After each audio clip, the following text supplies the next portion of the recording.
আবু দাউদ যা হোক সে ইসলামের প্রতি এখনো অনড়, তবে আশা করা যাচ্ছে যে সে তার শেষকাল পর্যন্ত এই ইসলামের পথেই সে থাকবে। কিন্তু মাঝপথে অর্থাৎ তার যে স্ত্রী ছিল সেই স্ত্রী থেকে তো হ্যাঁ, মানে স্ত্রী এদিকেও আসবে না। আসবে না, আবার সে বিয়ে করেও কোথাও যাচ্ছে না। আচ্ছা,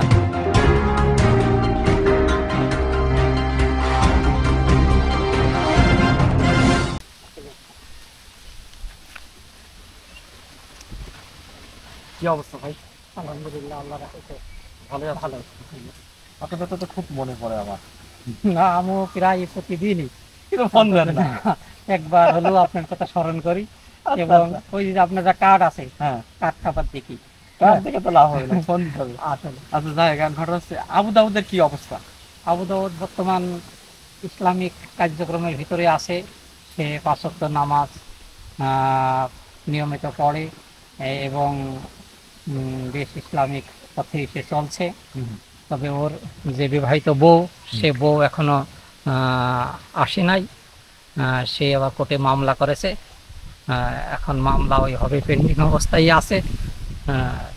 যা হোক, একটা সমাধান হবে। কি সমাধান হবে? হয়তো হয় যাবে অথবা যাবে না, উকিল একটা সমাধান করবে। আজ 2 দিন আগেও সে বলতেছিল যে বিয়ে তো হওয়ার ব্যাপার, কি করবো। কে বলছে কথা? আবু দাউদ। মানে নতুন বিয়ে করবে? না, এরকম একটা বিষয়, একটা সমাধান দরকার। আচ্ছা, তা আপনারা কি বলছেন? আমি বলছি যে দেখা যাক ওখানে কোর্টে কি ফয়সালা হয়, তারপরও একটা ব্যবস্থা হয়তো হবে। এরকম। তো এখন ঘটনা হচ্ছে কোর্টের আর যে ফয়সালাটা সেটা তো এখন তো লং মেয়াদি। হ্যাঁ, লং মেয়াদি। আর সেই ও যে উকিল ধরেছিল, সেই উকিলকে ও যে বলেছিল যে আমার সাথে অত্যাচার করে হ্যান ত্যান, পরে উকিল যখন জানলো যে না, এটা ইসলামিক ধর্মান্তর, তখন ওই উকিল কইল যে এর ভিতরে আমি আর তোমার বিপক্ষে কোনো কথা বলতে পারবো না। আমি এখন যেহেতু সে মুসলমান হয়েছে, আর সে গহর শাহ উকিল, সে বললো যে আর আমরা হতে পারিনি, আমরা তো সমর্থন করি, আমরা আবু দাউদেরই পক্ষে।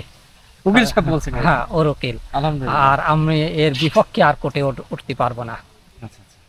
তারপরেই ওর বউ ও একটু দুর্বল হয়ে গেছে, সে আর কোর্টে এখন হচ্ছে। কিন্তু বউ তো সেই আগের অবস্থানেই আছে যে হ্যাঁ, সে অনড়। হ্যাঁ, সে অনড় ওই অবস্থায় আছে। স্বামীর কাছে যাব না। তবে স্বামীর কাছে যাব না, তবে ইদানিং সে একটু বাইরে যে বিয়ে করার একটা সিদ্ধান্ত নিয়েছিল, সেইটার অত এখন প্রকাশ করে না।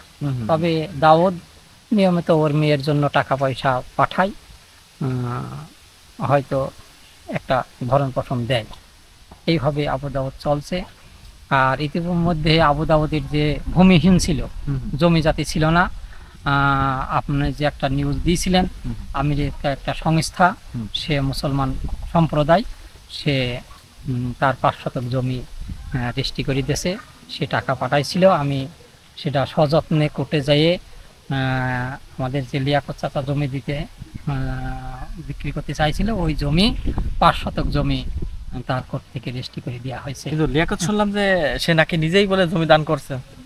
সে 1 শতক জমি দান করার কথা ছিল, কিন্তু আর সেটা সম্ভব হয়নি তার। কেন সম্ভব হয়নি? পারিবারিক অভাব অনটনের ভিতরে পড়ে। মানে এখন সে এক কথায় বিনিয়োগ মানে পয়সার বিনিময়ে সে তালি দিছে। হ্যাঁ, 5 শতক, তাই তো? জি জি। আচ্ছা, আচ্ছা। যাক, অলরেডি তার নামে রেজিস্ট্রি হয়ে গেছে। হ্যাঁ, 5 শতক জমি। মানে আবু দাউদ যেখানে আছে ওই জমি? হ্যাঁ, ওই জমি 5 শতক রেজিস্ট্রি হয়েছে। এখন খুব সে খুশি, এবং তার মাও খুশি। মাও খুশি? মাও খুশি। সে মার জমির দলিলও দেখাইলো আবু দাউদ। সে জমির দলিল আমার কাছে রাখিয়ে দিয়েছে। কার নামের জমি? মানে নিল মার নামে না ওর নামেই? না, ওর নিজের নামেই। নিজের নামে? হ্যাঁ, নিজের নামেই 5 শতক জমি রেজিস্ট্রি করা সম্পূর্ণ হয়েছে। আচ্ছা। এবং এই টাকা আসছে সম্পূর্ণ আমেরিকার, যিনি আমাদের মুসলমান সম্প্রদায়, তিনি আমাদের এই নেট ভাইরাল হয়েছিল, এই ভাইরালে দেখেই সে হয়তো আকৃষ্ট হয়ে আবু দাউদকে এরকম একটা সুন্দর ব্যবস্থা করেছে। পরে আমাকে জানাইছে কিছুদিন আগে যে ভাই, আবু দাউদের একটা সুন্নতে খাতনা করার ব্যবস্থা করা যায় কিনা, আপনি একটা হসপিটালে কথা বলে আবু দাউদকে একটা সুন্নতে খাতনার ব্যবস্থা করেন, আমি এটা প্রয়োজনীয় ব্যবস্থা নেব। আর ওর বাড়ি ঘরের কি অবস্থা সেটার উপরও আপনি একটু নজর দেন, কি করা যায়। এরকম একটা সুন্দর সে আমাকে সাজেশন দিছে। বাহ, এরকম ফাইন। এরকম পরিবেশ পরিস্থিতি। তা আবু দাউদ যা হোক, সে ইসলামের প্রতি এখনো অনড়। তবে আশা করা যাচ্ছে যে সে তার শেষকাল পর্যন্ত এই ইসলামের পথেই সে থাকবে।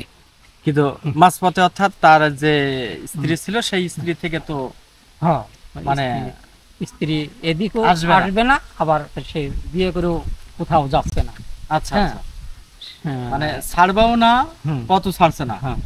তবে যদি অদূর ভবিষ্যতে এভাবে যদি বউ একসময় হৃদায়তে আসে, তবে সে আসতেও পারে, আশা রাখছি। তবে আবু দাউদের শ্বশুর এবং শাশুড়ি হুম হুম। তারা কিন্তু সবসময় আবু দাউদের কাছেই তার মেয়েকে পাঠানোর জন্য সবসময়ই তাকে নানানভাবে বোঝাচ্ছে। মেয়ে কি কখনো আবু দাউদের যে মেয়ে, যে হ্যাঁ। একটাই তো মেয়ে, হ্যাঁ, আবু দাউদের সেই মেয়ে কি কখনো এর মাঝে কি এখানে আসছে কখনো? না, এখানে আর আসে না। হুম হুম। তবে আবু দাউদ যদি ওই মেয়ের কোনো অসুখ বালাই হয়, তবে তখন ওই মেয়ে আসলে আবু দাউদ সেখানে যায়। এবং কোটো কয়েকদিন আসার পরে আবু দাউদ দেখলাম যে সে মেয়ে কোলে করে নিয়ে হাঁটি বেড়াচ্ছে, ফল ফুলরি দিচ্ছে, কিনছে। মেয়েও আবু দাউদের প্রতি পাগল। হ্যাঁ, হুম হুম। এই অবস্থায় কিন্তু মেয়ের শুধু কারণেই কিন্তু শুধু পাগল না, স্ত্রী। পাগল না স্ত্রী, এই মেয়ের কারণেই স্ত্রী অন্য জায়গায়ও যেতে পারছে না, আবু দাউদও অন্য জায়গায় যেতে পারছে না। মেয়েই তাদের মাঝখানে একটা সেতু বন্ধনের চেষ্টা করছে। মানে মেয়ে এখন হয়ে গেছে হুম। ব্রিজ বা হ্যাঁ, সেতু। হ্যাঁ, উভয় মানে পক্ষেরই একটা এই ব্রিজ তো আর ভাঙা সহজে যাচ্ছে না। না।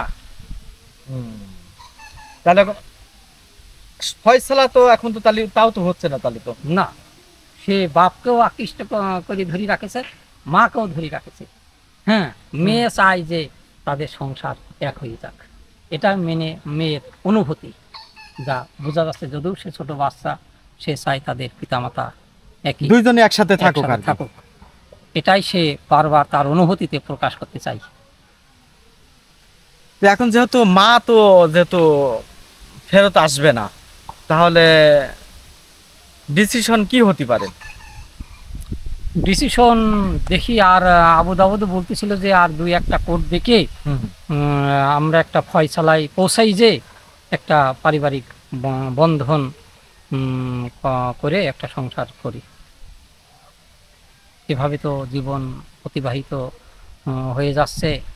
একটা সংসারেরও প্রয়োজন আছে, সংসার দেখাশোনারও প্রয়োজন আছে। আচ্ছা আচ্ছা। এরকম একটা আবু দাউদ ইতিমধ্যে আমাকে জানাচ্ছে। আবু দাউদ, হুম। আপনারা কি চাচ্ছেন?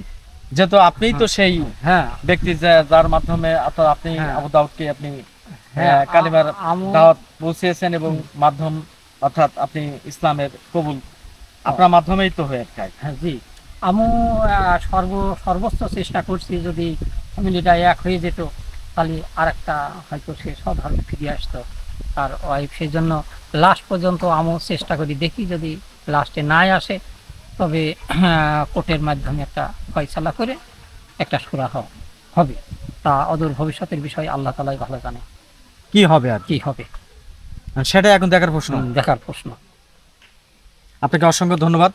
তো আপনার শেষ কথাগুলো একটু তুলে ধরার জন্য, এবং ভালো লাগলো যে আপনি আমাদের সামনে আবারও এই আরকে নিউজের মাধ্যমে আবারও আসলেন, এবং আবু দাউদের যে অবস্থানটা সেই অবস্থানটা আপনার মাধ্যমে একটু কথাগুলো আবারও অডিয়েন্স বা দর্শক আপনার কথাগুলো শুনতে পাচ্ছে এবং শুনছে। দর্শক, আমরা এই যে নমুসলিম যে আবু দাউদ, সে যার মাধ্যমে অর্থাৎ যিনি প্রথম যার হাত ধরে ইসলাম কবুল করেন, সেই মুজাফর হোসেন, আমি তার গ্রামের বাড়িতে আবারও এসেছিলাম, এবং দেখতে পাচ্ছেন যে একটি নির্জন একটা জায়গা এবং বাঁশবাগান, সেই তার বাড়ির সামনে কিন্তু আমি দাঁড়িয়ে কিন্তু এই যে আবু দাউদের সম্পর্কে নিয়ে এবং আবু দাউদের যে অবস্থান, সেটা আপনাদের সামনে আমি তুলে ধরার জন্য চেষ্টা করলাম। ধন্যবাদ সবাইকে।